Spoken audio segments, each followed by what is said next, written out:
పక్కింట్లో ఉంటే పాడైపోతాడు. పచ్చి పిందటి వాడు నీ జుబు సోకి పండిపోతాడు. అంతో ఇంతో అందంగా ఉంటా, ఐస్కాంతాన్ని మింగేసి ఉంటా, అందరి కళ్ళు నా మీదే పడితే అరిగిపోతుందా.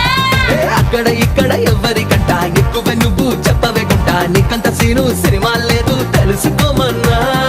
ఓలమ్మో ఈడెక్కడోడే నా నెత్తికెక్కి తైతక్కలాడే, ఏ మాట అన్నా వేడెక్కుతాడే, వీడి జోలికెళ్తే ఇప్పు మోతమోడే. అయ్యో పాప